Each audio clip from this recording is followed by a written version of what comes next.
आज जो है मैं इस वीडियो के माध्यम से आपको बताने जा रहा हूं कि जीडीएस ट्रांसफ़र साइकिल नवंबर 2024 में जितने जीडीएस वाई लोग का ट्रांसफ़र लिस्ट में नाम आया था रिलीविंग स्टार्ट हो चुका है। ये 6 जनवरी का रिलीविंग लेटर है, आप लोग यहाँ पे देख सकते हैं।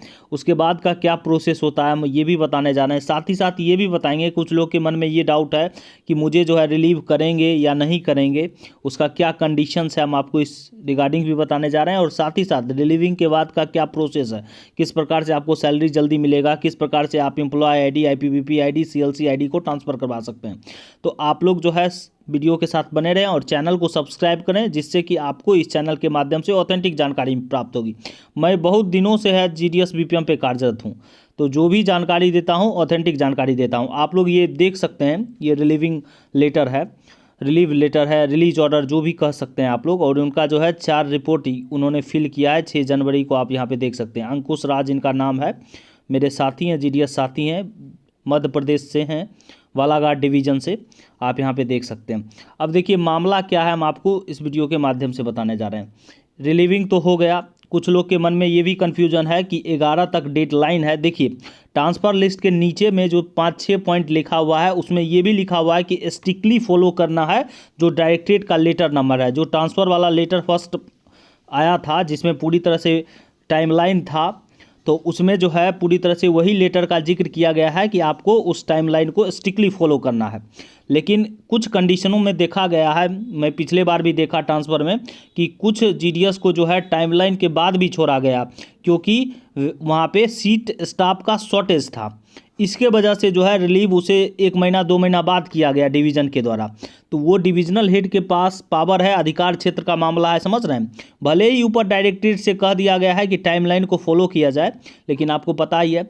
दूसरा नंबर ये कंडीशंस आता है आप लोग के सामने कि बहुत लोग को ये लगता है कि मान लीजिए हमको 11 तारीख को रिलीव करेंगे, किस प्रकार से हम लोग ज्वाइन करेंगे।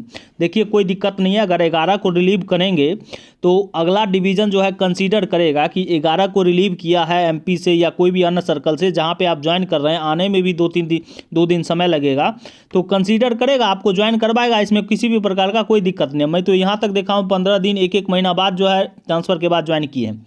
कुछ भी कारण एक एप्लीकेशन, ज़्यादा से ज़्यादा यही होगा, एप्लीकेशन लिख के देना पड़ेगा कि किन कारणों से जो है आप नहीं आ पाए, तो अपना कारण दे के फिर ज्वाइन करना। ऐसा बात नहीं है कि ज्वाइन नहीं करवाएंगे। और आपको पता ही है डिपार्टमेंट में क्या चलता है, गुरु दक्षिणा, तो आप ये सब कहने की बात ही नहीं है।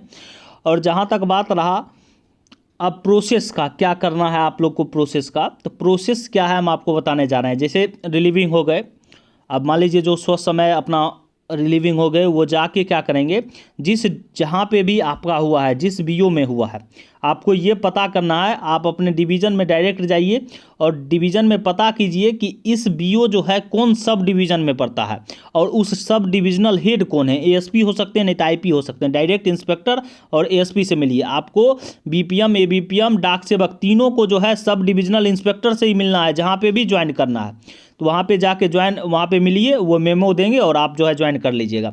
अब बात आया ट्रांसफ़र का, एम्प्लॉय आईडी, सैलरी वगैरह का। तो मैं एक चीज़ कहता हूँ, बार बार कहता हूँ, अगर आपको फुल सैलरी चाहिए इस मंथ का, मतलब जनवरी का पूरा सैलरी चाहिए, तो अगर आपको अकाउंट ब्रांच में संपर्क है, ऐसे जनरली करते हैं कि जिस मंथ में जहाँ से ट्रांसफ़र होता है उस मंथ का सैलरी वही डिवीज़न दे देता है।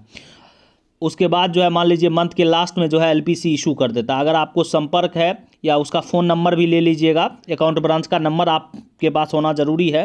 काहे कि हो सकता है कि एलपीसी नहीं इशू करे तो आपको प्रॉब्लम हो जाएगा, अगले डिवीज़न आपको सैलरी नहीं देगा जब तक एलपीसी नहीं आएगा, लास्ट पे सर्टिफिकेट। तो अगर वहाँ पे अगर संपर्क है तो आप ये भी कह सकते हैं कि मैम या सर जो है आप जो है इस मंथ के बाद एलपीसी इशू करेंगे तो अच्छा रहेगा। तो आप बीच में 2-3 दिन का, 4 दिन का, 5 दिन का, 7 दिन का, 10 दिन का, जितना दिन का भी गैप होगा उसका सैलरी आपका नहीं कटेगा, फुल सैलरी जो है आपके पुराने वाले डिवीज़न दे देगा। लेकिन अगर एलपीसी इशू हो गया, ठीक है, तो एलपीसी इशू हो गया तो जिस तारीख को आप रिलीव हुए पुराने वाले डिवीज़न से, उतना दिन का ही वेतन पुराना वाला डिवीज़न देगा, और जब से आप न्यू डिवीज़न में ज्वाइन करेंगे तब से आपका सैलरी स्टार्ट होगा। तो समझ गए। तो कॉन्टैक्ट होना चाहिए। अगर एलपीसी इशू नहीं होता है तो फ़ोन करके कह सकते हैं कि एलपीसी इशू कीजिए, मेरा यहाँ पर सैलरी नहीं बन रहा है। दूसरा बात, अब देखिए जिनका एम्प्लॉय आईडी ट्रांसफ़र का रिगार्डिंग है तो डाटा एडमिन से मिल सकते हैं। ऐसे जनरली कर देते हैं, लेकिन बहुत जगह केसों में देखा गया है बहुत परेशानी होता है, ठीक है। तो अगर नंबर रहेगा तो अच्छा रहेगा। डाटा एडमिन अगर नंबर ट्रांसफ़र नहीं होता है एम्प्लॉय आईडी तो उनको फ़ोन करके करवा सकते हैं, कोई दिक्कत नहीं है। अब बात आया आईपीवीपी का और सीएलसी के रिगार्डिंग। तो आईपीवीपी और सीएलसी के रिगार्डिंग आईपीवीपी मैनेजर से मिल लेना है, उनको कह देना है कि पुल कर देने के लिए आईडी, ठीक है। देखिए ये सब चीज़ तथ्य वाला हम बता रहे हैं, जिससे कि आपको सुविधा होगा, वहाँ पे कोई दिक्कत नहीं होगा। अब बात आया पीएलआई का ट्रांसफ़र करवाने के लिए। पीएलआई भी ट्रांसफ़र करवा सकते हैं, डिविजनल हेड में ही एक ब्रांच होता है पीएलआई सेक्शन का, डिविजनल ऑफिस में, ठीक है। सीपीसी और पीएलआई ब्रांच का बात नहीं कर रहा हूँ मैं, डिविजनल ऑफिस में एक पीएलआई का हेड होते हैं, उनसे संपर्क करना है तो पीएलआई वाला भी आईडी ट्रांसफ़र हो सकता है। लेकिन उसका आईडी ट्रांसफ़र करवा के कोई प्रॉब्लम, कोई अथी नहीं है, कोई औचित्य नहीं है।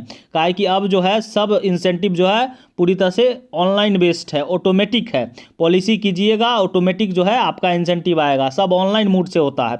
अब ऑफलाइन माध्यम से नहीं है कि सिग्नेचर गया, पूरी तरह से इंसेंटिव बनेगा, कैलकुलेशन होगा, एसएसपीओ सर का सिग्नेचर है, उस प्रकार से कुछ नहीं है, सब ऑनलाइन है। आपका फीड हो गया वहाँ पे पॉलिसी में, आपका एजेंट कोड, बात खत्म है, ऑटोमेटिक जो है वो इंसेंटिव आता है।